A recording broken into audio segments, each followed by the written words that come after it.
Graça e paz, meus queridos irmãos. Eu estou convidando vocês agora nesse momento para nós abrirmos a Bíblia no livro de Gênesis. No capítulo 3, vamos ver o que está escrito nos versículos 9 e 10. Lá no capítulo 3, no versículo 9, está escrito: E chamou o Senhor Deus ao homem e lhe perguntou: Onde estás?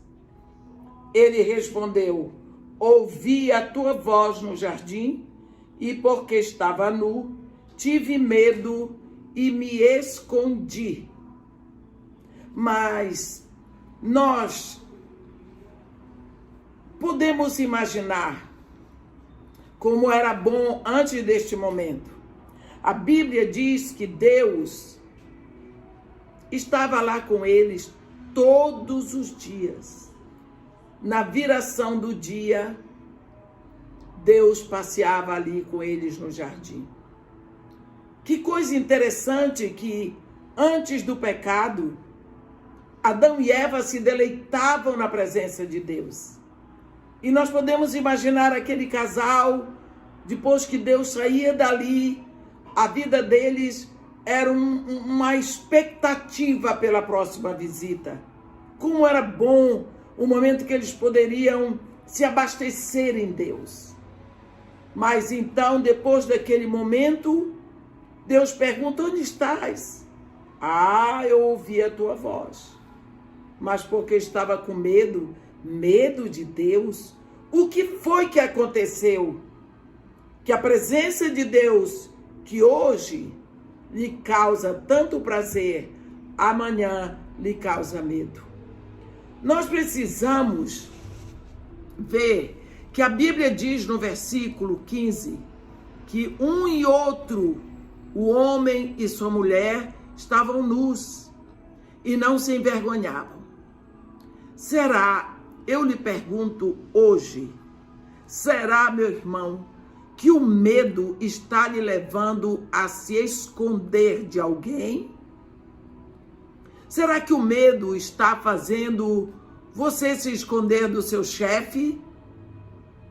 Ou do seu marido? Ou da sua esposa?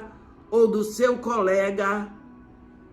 Ou o medo está fazendo que você se esconda de um filho teimoso, que tem temperamento forte? Você prefere deixar como estão as coisas porque você tem medo da reação do outro?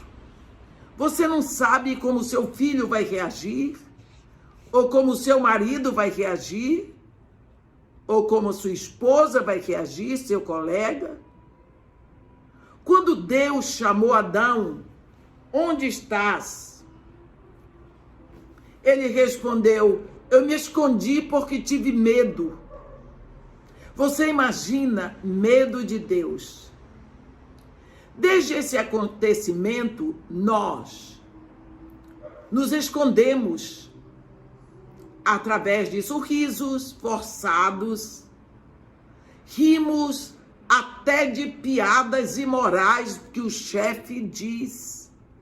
O chefe diz uma piada imoral e nós rimos para nos escondermos, para não mostrarmos quem nós somos, para não abrirmos a verdade e dizermos que temos nojo de imoralidade, que temos nojo daquela imundície. Nós nos escondemos atrás de palavras sem sentido para não dizermos não, para não dizermos sim. Simplesmente nos escondemos dando desculpas ou usando de eufemismos. Ficamos em cima do muro, numa síndrome aberta do momento de Laodiceia que nós vivemos. Nos escondemos em rituais sociais que detestamos, casamentos que não queremos ir, formaturas, aniversários que não tem nada a ver, com passeios. Tudo isso, quantas vezes nós fazemos para agradar aos outros? Ou pior, nós nos escondemos através de coisas que cremos, mas não expressamos porque temos medo do que as pessoas vão pensar, como a dor de confrontar alguém e a energia emocional que devemos investir para a resposta da turma. Nós temos dificuldade de mostrar quem nós somos, em quem nós cremos. Temos medo. O primeiro pecado nos trouxe até o medo de Deus, do Deus que conhece todo o nosso coração e o nosso pensamento. A palavra diz que Deus conhece as palavras antes que elas tenham chegado à nossa mente. Temos medo de Deus. Temos medo de mostrar a nossa fé. Temos medo de que as pessoas não nos aceitem. Temos medo. Você lembra que Nicodemos foi procurar Jesus à noite? Ele foi procurar Jesus à noite porque ele era um mestre entre os fariseus. E andar com Jesus não ficava bom para o ibope dele. Então ele o procurou à noite, para que ninguém visse que ele esteve com Jesus. E Jesus sabia disso, porque Jesus sabe todas as coisas. Você lembra o que aconteceu no encontro de Jesus com Nicodemos?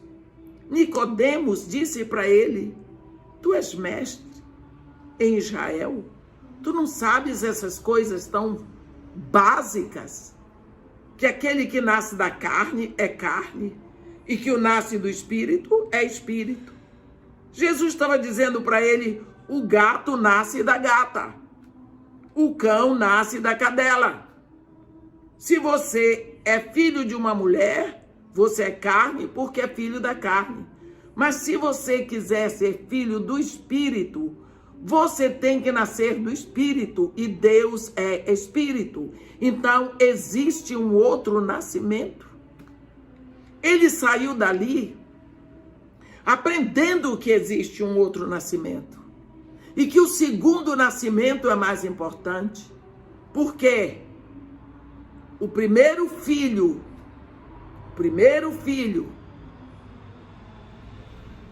de Adão era Caim, mas a bênção veio pelo segundo, que foi o primeiro mártir, Abel. O primeiro filho de Abraão era Ismael, mas o filho da bênção foi o segundo, foi Isaque. O primeiro filho que saiu do ventre, filho de Isaque, foi Esaú, mas a bênção veio através de Jacó, que era o segundo. Nós vemos assim, então, primeiro filho de José, Manassés, mas o abençoado foi Efraim, o segundo. Em tudo isso, a Bíblia está nos dizendo que o segundo nascimento é o nascimento da bênção. Você lembra do encontro de Jesus com Zaqueu? Zaqueu se escondeu num zimbro. Ele subiu porque ele teve que se esconder das pessoas, porque ele tinha um desejo tão grande de conhecer Jesus de perto. Mas ele não queria que a multidão o visse ali.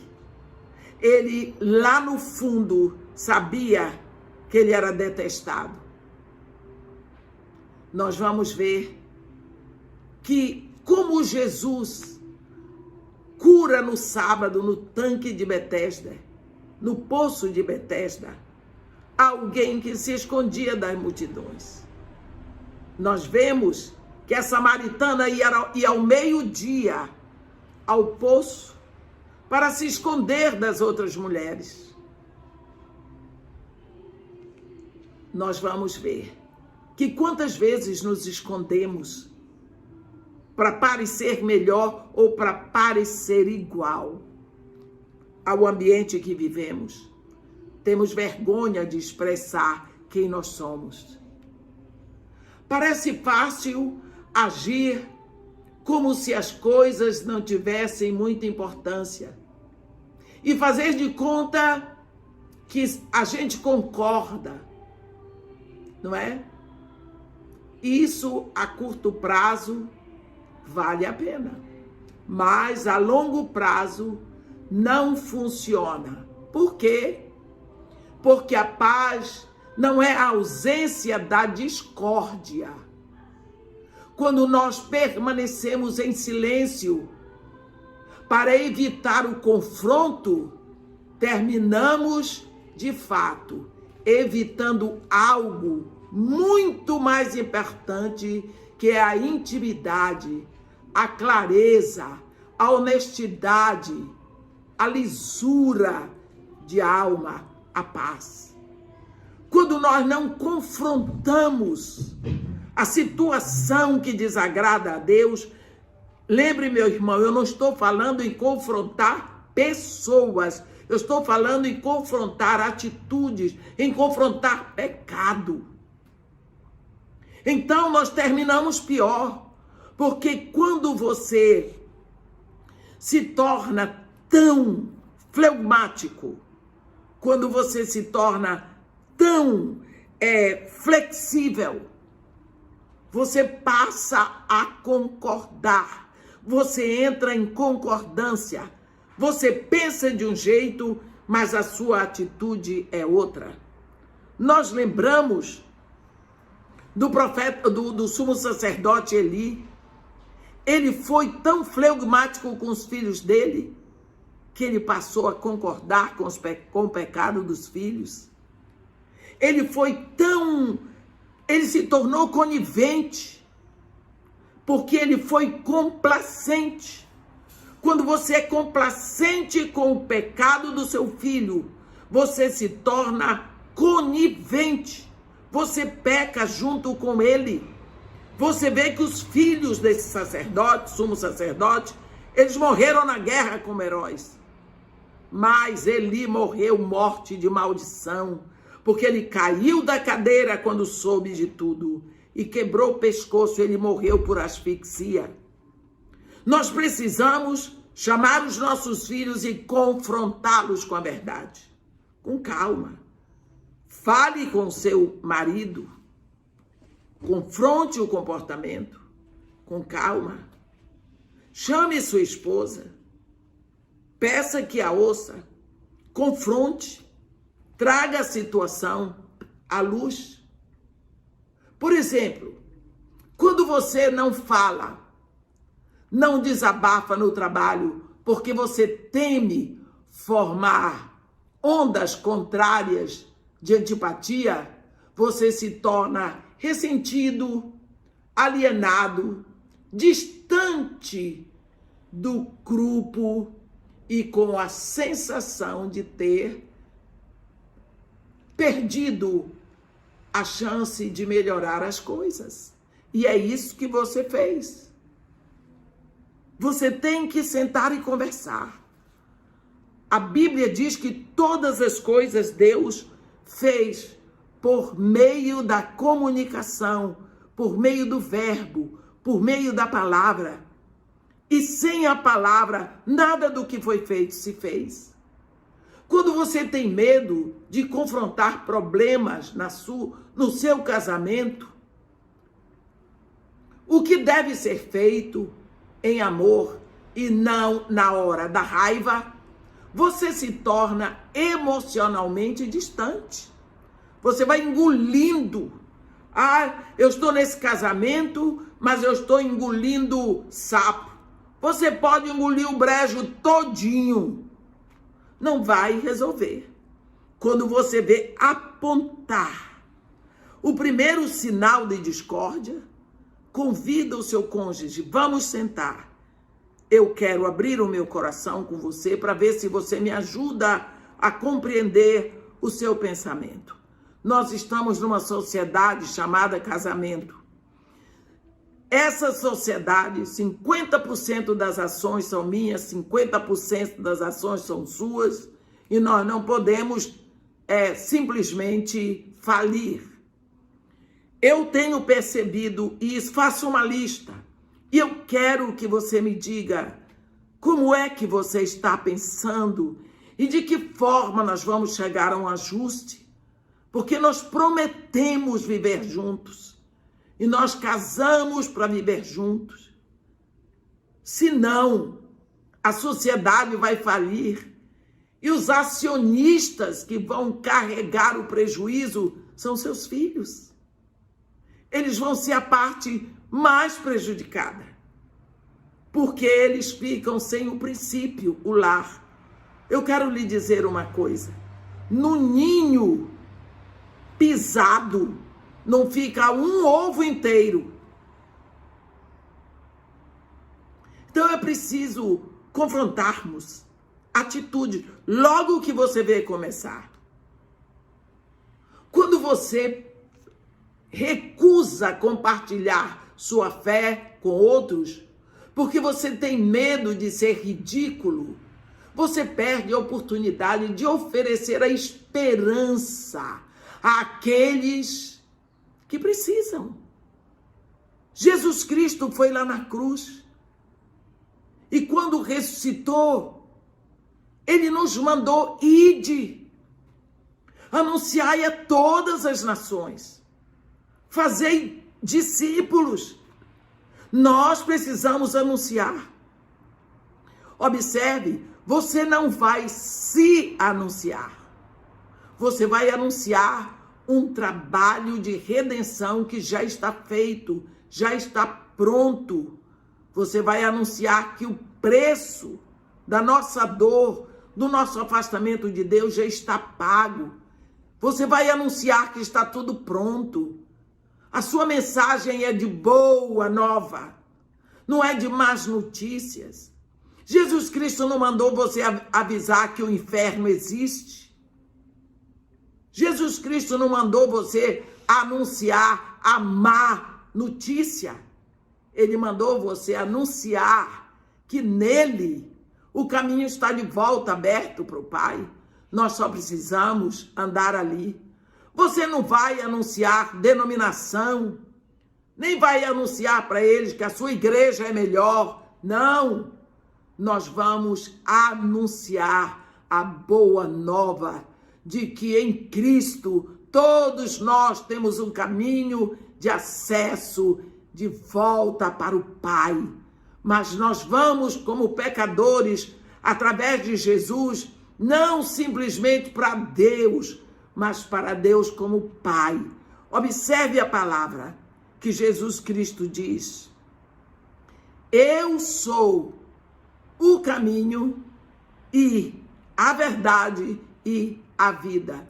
Ninguém vai ao Pai senão por mim. Jesus Cristo não disse ninguém vai a Deus. Ele disse ninguém vai ao Pai. Porque para Deus todos irão comparecer diante do trono branco. Sim, todos vão. Mas através de Jesus Cristo, só através de Jesus Cristo se vai a Deus como Pai. Através de Jesus Cristo nós vamos ao Pai. E é isso que nós precisamos anunciar. Porque nós não vamos anunciar perdição, vamos anunciar a redenção. Confronte os seus medos hoje. Saia desse esconderijo e comece a viver, a mostrar o rosto, como Jesus Cristo convida a sua igreja lá em Cantares. Mostra-me o teu rosto, faze-me ouvir a tua voz. Ele continua querendo ver o seu rosto anunciando a sua palavra. Ele quer ouvir a sua voz cantando a redenção que ele fez. Saia do esconderijo, saia, anuncie. Que Deus nos abençoe e nos guarde, que faça resplandecer o seu rosto sobre nós. e tenha misericórdia de todos nós. Amém.